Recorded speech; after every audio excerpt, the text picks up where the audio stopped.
Alors bonjour. Pour le cours de vision numérique, on a réalisé un projet qui est un système de vision qui sert dans le fond à assister à la préhension d'objets par un amputé. Donc on pourrait s'imaginer qu'un amputé aurait une prothèse de la main comme celle-ci qui lui remplacerait la main. Et cette prothèse-ci, normalement, elle est contrôlée par un bracelet électromyographique qui est connecté à l'avant-bras de l'utilisateur. Et ce bracelet, il fonctionne en mesurant les signaux musculaires perçus dans l'avant-bras de l'utilisateur et il sert au final à contrôler les différents types de gestes et la force qui doit être émise par ces gestes-là pour interagir avec l'environnement, comme par exemple pour saisir des objets comme la fourchette qui est illustrée ici ou pour réaliser différents gestes de la main comme ceux-ci. Pour ce qui est du matériel, on en aurait trois. On aurait tout d'abord une webcam USB qui serait connectée sur la tête de l'utilisateur et qui serait placée d'une certaine manière afin qu'on ait une image de la scène qui corresponde approximativement à la vision humaine. Donc on aurait une image comme celle-ci, dans laquelle la main se situerait probablement dans l'image, et qui serait utilisée pour interagir avec les différents objets de l'image. On aurait également un bracelet EMG qui est connecté à l'avant-bras de l'utilisateur et qui permet de déterminer les signaux EMG qui sont perçus afin de déterminer quel type de mouvement de la main est-ce qu'on voudrait faire. On aurait également un ordinateur portable sur lequel les différents traitements pour la webcam et le bracelet et l'algorithme de vision seraient réalisés en temps réel. Alors ici, on va venir parler du fonctionnement général du système. Donc, en entrée, on a deux sources d'acquisition. On a l'acquisition d'images faite par la webcam à une vitesse de 10 images par seconde. Puis on a aussi l'acquisition de signaux musculaires à l'ordre de 40 fois par seconde. Puis on va venir calculer là, la médiane de ces intensités-là. Lorsqu'on a nos images, pour chaque frame, on va venir rouler la frame dans l'algorithme YOLO qui, lui, nous redonne quels objets sont détectés dans la scène. Puis on a aussi l'algorithme MediaPipe qui, lui, vient nous dire la main, dans le fond, à quelles coordonnées se trouve-t-elle dans l'image. Avec ces informations-là, on vient là, tout mettre à jour là, un tableau de coordonnées qui tiennent compte de tous les objets et de la main. Et on va faire une prédiction sur quel objet est le plus probable que l'utilisateur veut saisir. Puis avec cette information-là et dans le fond, la force appliquée sur le capteur musculaire par l'utilisateur, on vient sélectionner un geste qu'on pourrait après ça actionner une prothèse mécanique. Alors, voyons un petit peu plus en détail là, ce qui se passe dans l'étape de la mise à jour. Donc, ce qu'on vient faire, on vient prendre les 20 derniers frames ici, puis on vient extraire les informations suivantes, c'est-à-dire quels sont les objets présents dans la scène, quelle confiance YOLO a pour chaque objet, puis c'est quoi la distance entre la main et l'objet, ou sinon, si la main n'est pas présente dans la scène, c'est quoi la distance entre l'objet et le centre de l'image. Avec toutes ces informations-là sur les 20 dernières images, on vient faire un certain filtre. Dans le fond, on vient déterminer là, quels objets là, sont les plus probables, là, mais on vient comme filtrer parce qu'il y en a beaucoup qui n'ont aucune affaire là. Fait qu'on vient faire ce qu'on appelle une présence pondérée. Fait que ça, tout dépendamment de combien de fois elles sont présentes dans les images, ben, on vient mettre un seuil, puis on vient juste prendre ceux qui sont les plus probables. On vient aussi regarder la confiance. On a une certaine confiance pondérée. Même chose, on vient enlever ceux qu'on n'est vraiment pas confiant qui sont là. Puis, on vient aussi s'assurer que l'objet a été au minimum à moins de 175 pixels dans les 10 derniers frames. Sinon, on l'enlève. Puis là, ça va nous laisser avec souvent là, quelques objets. Puis, on vient passer chacun de ces objets-là dans une fonction de probabilité qu'on a essayé plusieurs choses, mais ce qu'on a retenu comme étant la meilleure étant un métrique de distance. C'est-à-dire que pour chaque objet, on vient calculer 1 sur la moyenne des distances entre l'objet et la main pour les 7 derniers frames. Puis l'objet qui va nous donner le plus haut score selon ce métrique-là, ça va être l'objet que l'algorithme de vision va venir faire une prédiction. Et dans ce cas-ci, ce serait, on prédit une tasse. Alors, voici de ce que ça peut avoir de l'air. Donc, ici, on voit il y a un point bleu sur la main. Ça, c'est le tracking. Puis, tout dépendamment de où est-ce que la main va être plus proche de quel objet, on voit ici, c'est la bouteille qui dit en haut à gauche. Ici, la pomme, bouteille. Fait que c'est vraiment la prédiction en haut à gauche, c'est la prédiction de l'algorithme de vision.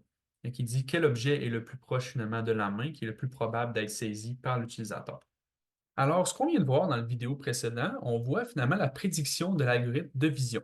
C'est-à-dire, on détermine quel objet est le plus probable. Mais après ça, ce qu'on va faire, on va venir combiner cette information-là avec notre capteur d'activité musculaire qui, lui, va donner un certain signal, une certaine intensité. Puis, lorsque le signal est en bas de notre seuil ici, le plus foncé, ça veut dire que l'utilisateur ne veut pas saisir d'objet, puis on va appliquer la main neutre à notre prothèse. Mais lorsque le signal dépasse le seuil, ce qu'on va venir faire, on va venir regarder quel objet est détecté par l'algorithme de vision, dans ce cas-ci, la tasse. Puis, on va savoir que la tasse, c'est ce geste ici qu'il veut être appliqué, puis à quelle force il va être appliqué, puis c'est ça qu'on va envoyer à notre prothèse. Nous, dans notre cas, on n'a pas de prothèse, fait que ce qu'on est venu faire, on est venu, dans le fond, mettre à jour le geste qu'on veut faire à notre prothèse. Puis on a aussi une barre rouge nous indiquant que c'est un geste actif, c'est-à-dire que l'utilisateur veut saisir l'objet. Puis, jusqu'à temps que finalement l'activité musculaire va descendre en bas du deuxième seuil, le seuil le plus pâle, avec hystérésis, ben, on va toujours garder l'objet qui avait été saisi.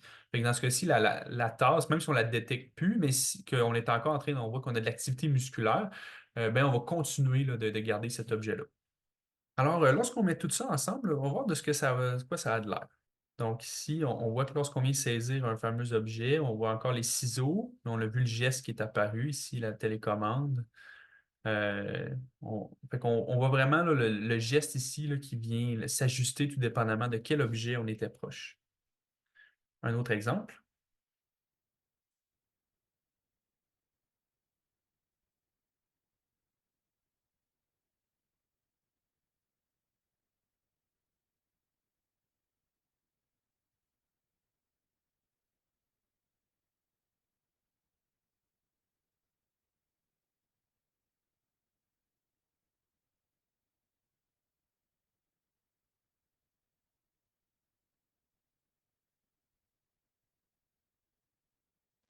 Donc, pour le troisième et dernier exemple, on voit la segmentation qui est réalisée avec YOLO V8.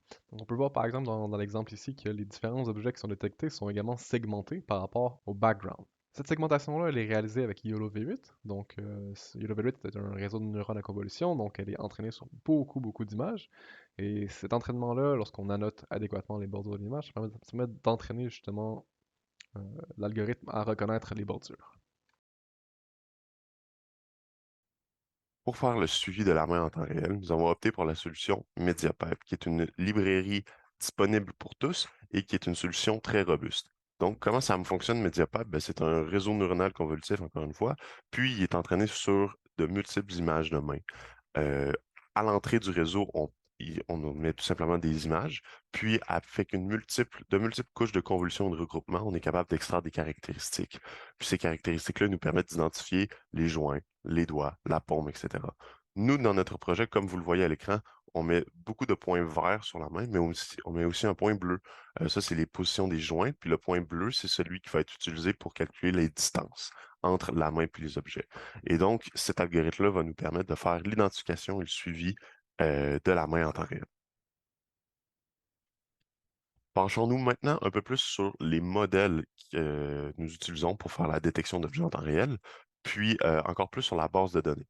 Donc, YOLO V8N.PT, c'est un modèle qui est super répandu. Avec nos composants, on est environ capable de faire rouler le temps d'inférence à 10 millisecondes, ce qui est suffisant pour nos besoins.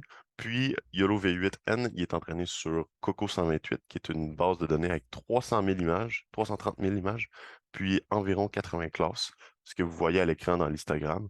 Le deuxième modèle qu'on veut vous présenter, c'est Custom Model. C'est un modèle que nous avons fait nous-mêmes.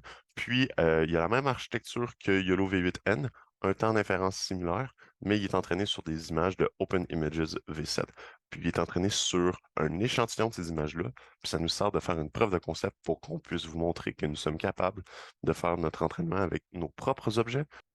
Donc, voici deux petites vidéos qui présentent les résultats en temps réel des deux modèles. Ce que vous voyez à gauche, c'est évidemment YOLO V8N, puis ce que vous voyez à droite, c'est Custom Model.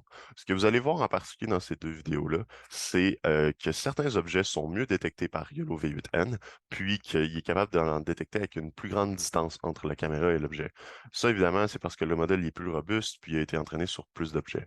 Puis souvent aussi, vous allez remarquer, les boîtes autour des objets sont beaucoup mieux placées. Par exemple, les avantages de Custom Model, c'est que chaque objet qui a été entraîné, ben, on est capable de les détecter avec une bonne précision. Puis ça, c'est une super preuve de concept qui nous montre qu'on est capable de le faire. Tout ce qui va nous rester à faire, c'est de recueillir encore plus d'images, puis probablement de faire notre propre annotation des images pour qu'on puisse être en mesure de faire une solution adaptée uniquement à nos besoins.